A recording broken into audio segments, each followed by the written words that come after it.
এই মুভি দেখার আগে আমি একটা ইন্টারভিউ দেখছিলাম ন্যাশনাল স্টার নানির। তিনি ইন্টারভিউতে বলেছিলেন যে আপনারা এই মুভিটা হলে গিয়ে দেখেন, এবং তিনি প্রমিস করছিলেন যে এই মুভিটা যদি আমাদের ভালো না লাগে তাহলে আমরা যেন পরবর্তীতে আর নানির কোনো সিনেমা না দেখি। এখন এই কথাটা শুনলেই বোঝা যায় যে এই মুভি নিয়ে নানি কতটা কনফিডেন্ট ছিলেন। আপনারা যদি কোনো অ্যাকশন মুভি দেখতে চান এবং আপনারা আশা করেন যে এই মুভিতে অ্যাকশনের পাশাপাশি মোটামুটি লেভেলের একটা গল্প থাকবে, তাহলে এই মুভিটা আপনাদের অবশ্যই দেখা উচিত। এবং আপনারা যদি মুভির যে মেইন ক্যারেক্টার বা হিরো যাকে বলি তার অ্যাক্টিংয়ের পারফরমেন্সটা দেখতে চান টপ নচ লেভেলের, তাহলে এটা অবশ্যই আপনাকে দেখতে হবে। এবং যারা অ্যাকশন লাভার আছেন তাদের জন্য মাস্ট ওয়াচ এই মুভিটা।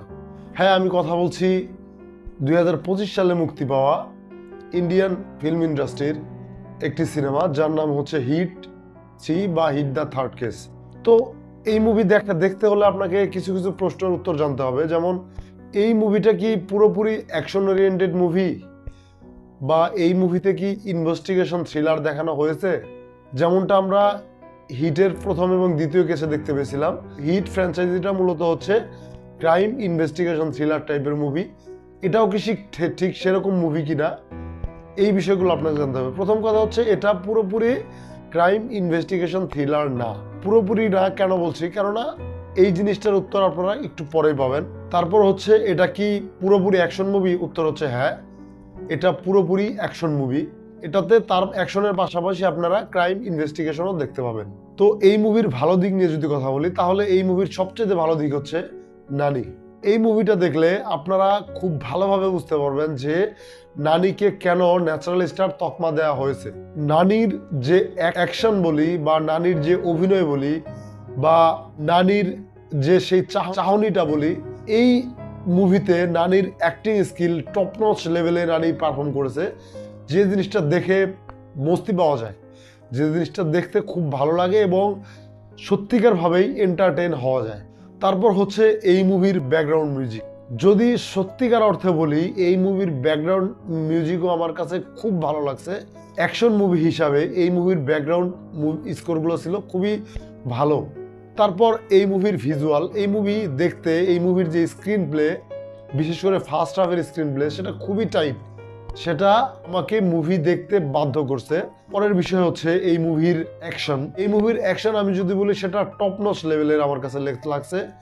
যদিও এই মুভিটা এ সার্টিফাইড। এখন এই মুভির অ্যাকশন দেখলে মূলত বোঝা যায় এই মুভি কেন এ সার্টিফিকেশন পেয়েছে। যদিও এই মুভির ফার্স্ট হাফে খুব বেশি অ্যাকশন নেই সেকেন্ড হাফের তুলনায়, তারপরেও সেকেন্ড হাফে যে অ্যাকশনগুলো দেখানো হয়েছে সেগুলো দেখতে খুবই সুন্দর লাগে। এই মুভিকে আমি ভালো বলছি, তাহলে কি এই মুভির কোনো খারাপ দিক নেই?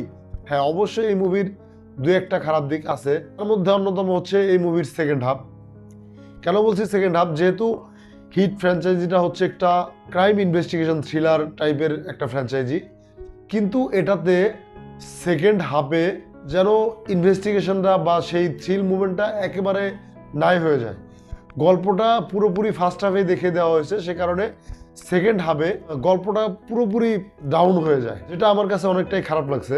তারপর হচ্ছে এই মুভির যে ভিলেন, প্রথমেই দেখতে হবে এই মুভিতে যে লিড রোলে অভিনয় করছে ন্যাশনাল স্টার নানি, তার যে পারফরমেন্স যে লেভেলের হয়, তার প্রতিপক্ষ হিসাবে একটা ভিলেন যদি আমি দাঁড় করতে চাই, তাহলে অবশ্যই তাকে সেই লেভেলের পারফর্মার হইতে হবে।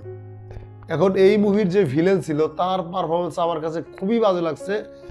বিশেষ করে নারীর প্রতিপক্ষ হিসাবে তাকে আমার কাছে একদমই ভালো লাগে নাই, তার অভিনয় খুবই বাজে লাগছে আমার কাছে। তারপর হচ্ছে এই মুভিতে একটা লাভ অ্যাঙ্গেল দেখানো হয়েছে। ঠিক বুঝি না যে একটা ইনভেস্টিগেশন থ্রিলার টাইপের মুভিতে লাভ অ্যাঙ্গেলটা কিভাবে জরুরি হয় বা দেখানোটা অতটাই বাধ্যতামূলক হয়ে পড়ে কিনা, এই জিনিসটা আমার বোধগম্য না। এই মুভির লাভ অ্যাঙ্গেলটা যদি না থাকতো তাহলে আমার মনে হয় না এই মুভির গল্পে বা এই মুভিতে কোনো ইফেক্ট পড়তো। যাই হোক, ওভারঅল এই মুভিটা আমার কাছে খুবই ভালো লাগছে।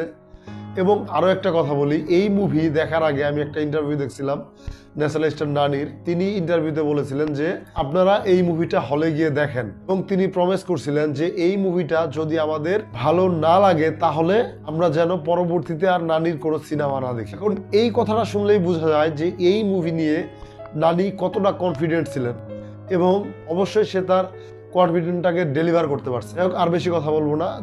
যারা এই মুভিটি দেখছেন অবশ্যই জানাবেন যে এই মুভিটি কেমন লাগছে, এবং যারা দেখেন নাই তারা অবশ্যই মুভিটি দেখতে পারেন। সবাইকে ধন্যবাদ।